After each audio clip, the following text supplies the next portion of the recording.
Vous n'avez pas pu passer à côté de cette information. Gimmer, un américain très influent de la scène Smash Bros, a révélé une nouvelle technique qui est censée révolutionner la méta. Cette technique fait beaucoup parler d'elle sur Twitter et YouTube car beaucoup de questions se posent. À quoi ça ressemble, quelle utilité vais-je en avoir et surtout, est-ce que c'est si révolutionnaire que ça? Aujourd'hui je vais répondre à toutes ces questions et je vais vous expliquer en français comment on fait un slingshot. Le slingshot est une technique de déplacement qui vise à retourner votre personnage à l'instant même où vous souhaitez input une action, ou le plus souvent un jump. L'intérêt premier de la technique, c'est donc de pouvoir sauter de dos en ayant la vitesse maximale du sol. L'élan étant conservé au moment du saut, vous allez pouvoir créer de nouveaux mix-ups de déplacement et d'attaque en plus de corriger quelques aberrations, comme par exemple la queue de Mewtwo qui ne sera plus devant vous quand il se retournera. A noter que ce n'est qu'un exemple, encore une fois c'est une technique de déplacement, ce qui fait qu'elle peut être utilisée partout pour diverses utilisations. D'accord, mais dans ce cas, comment on fait un slingshot?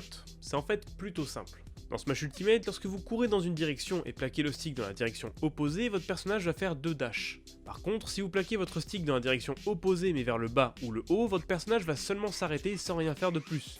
En réalité, ici, le jeu a pris en compte votre changement de direction, mais ne va rien en faire. Si après que vous ayez plaqué votre stick vous sautez, vous allez prendre la direction que vous aviez input au moment du changement de direction, et le tout en gardant l'élan que vous aviez pris lors de votre dash.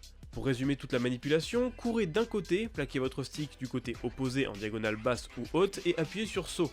Si vous avez réussi vos inputs, vous allez sauter de dos en ayant de l'élan. Bon, ok, visiblement j'ai pu sauter en arrière, mais à quoi bon? Et bien en fait c'est là où réside toute la force de cette technique. Dans l'Ultimate, vous avez ce qu'on appelle un buffer. C'est un mécanisme qui enregistre momentanément les inputs que vous avez faites et qui les applique dès que le jeu est en capacité de les faire. Un moyen simple de le voir, c'est de faire un dash d'un côté puis de l'autre. Vous verrez que vous n'avez pas besoin de faire le deuxième dash pile à la fin du premier, le jeu va enregistrer le deuxième input dans sa mémoire et l'actionner à la fin du premier dash. Bref, pendant ce buffer, vous pouvez faire les inputs du stick analogique nécessaires au slingshot.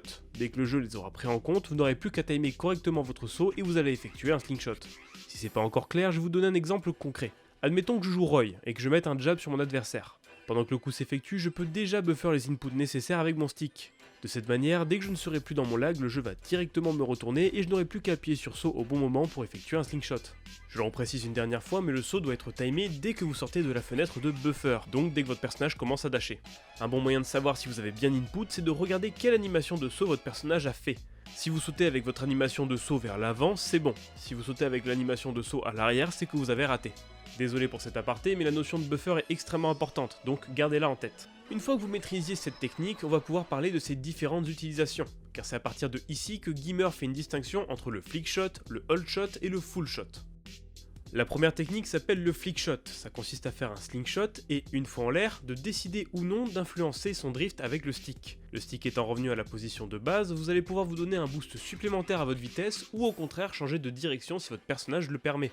Comme le stick est en position neutre, vous pourrez utiliser votre Neutral B, ce qui s'avère très utile pour certains personnages. Si vous souhaitez un exemple d'utilisation, les main Lucario peuvent par exemple taper votre shield puis s'éloigner tout en chargeant leur Neutral B.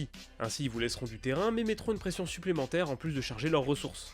Le hold shot consiste à faire un slingshot une nouvelle fois, sauf que là vous allez garder votre stick sur la diagonale basse. Là vous n'allez pas garder l'élan en l'air mais vous allez le couper et sauter du côté choisi en diagonale. Cela permet de faire une pression sur un shield et de repartir puis de réattaquer votre adversaire qui cherchera à punir votre agression. Comme ici votre stick est placé en bas, vous allez pouvoir utiliser votre down B comme outil de pression, ce qui là encore une fois sera utile pour certains personnages comme Chic mais pas utile pour d'autres.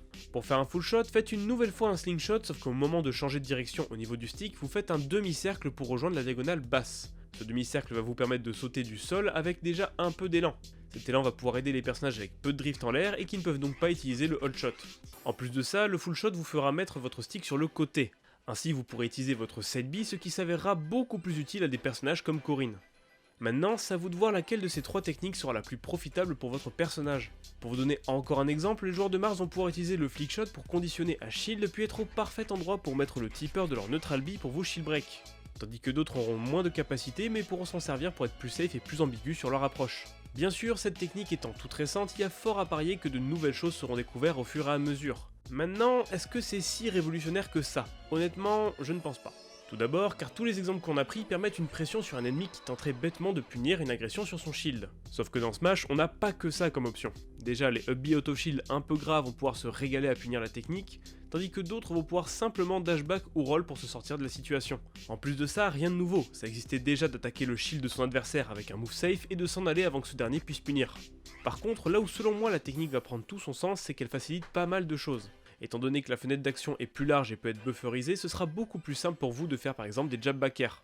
En plus, je n'ai abordé que la partie avec les sauts, mais comme énoncé plus tôt, cela marche avec d'autres moves. On peut prendre par exemple la down throw up smash de Ridley qui devient trop avec cette technique. D'ailleurs, de ce que j'ai vu, ça peut même être utilisé pour faire des instant pivot grab, mais ça reste à creuser. Car bon, un youtubeur français vous a déjà montré qu'on n'avait pas besoin de faire autant d'input pour faire des instant pivot grab. Voilà, j'espère que cette vidéo vous aura plu. Comme la technique est toute récente et que je ne voulais louper aucun détail, j'ai demandé à Mjolnir, à Jin et à Polynomis de m'aider lors de l'écriture de cette vidéo. D'ailleurs je les en remercie, c'est grâce à eux que cette vidéo est arrivée aussi vite. J'ai oublié de tourner cette scène, mais n'oubliez surtout pas de vous abonner et de me suivre sur Twitter, comme ça vous ne louperez rien des prochains tutos. Quant à moi je pense que j'ai tout dit, je vous dis donc à la semaine prochaine pour une nouvelle vidéo. Salut!